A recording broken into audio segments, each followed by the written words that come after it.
inquiétez pas en disant qu'allons-nous manger, ou bien qu'allons-nous boire, ou bien de quoi allons-nous nous vêtir.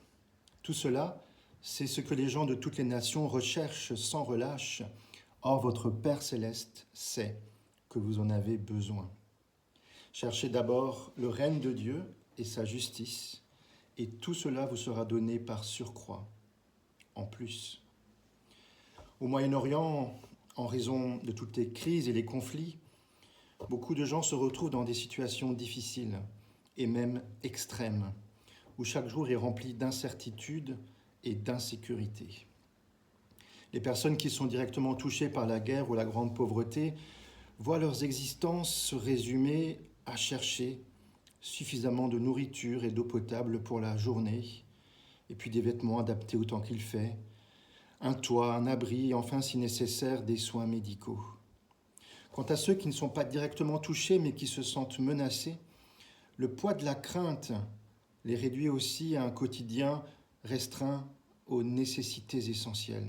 On va limiter ses déplacements, on va éviter les inconnus, on aura tendance à se recroqueviller sur soi pour se protéger. Mais alors comment vivre l'espérance si l'horizon est si fermé ? Très souvent, j'ai entendu des chrétiens du Moyen-Orient me dire « Nous ne voyons pas le bout du tunnel.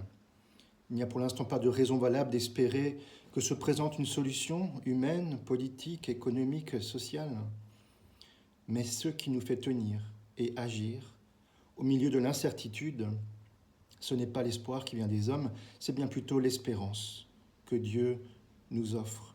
Elle est notre énergie. Une espérance fondée sur la confiance que Dieu place en nous et que nous trouvons en lui, et qui nous donne de l'audace pour agir, même si c'est dur, même si le découragement nous guette, même si nous n'avons pas de prise sur demain.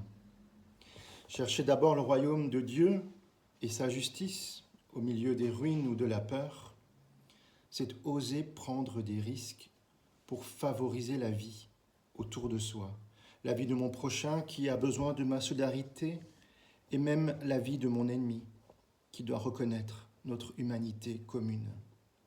Ce sont les soignants de l'hôpital Al-Ali de Gaza qui sauvent des vies au milieu des bombardements. C'est une paroisse protestante à Alep qui a rebâti une église au milieu de la guerre et qui a créé une clinique ouverte à tous.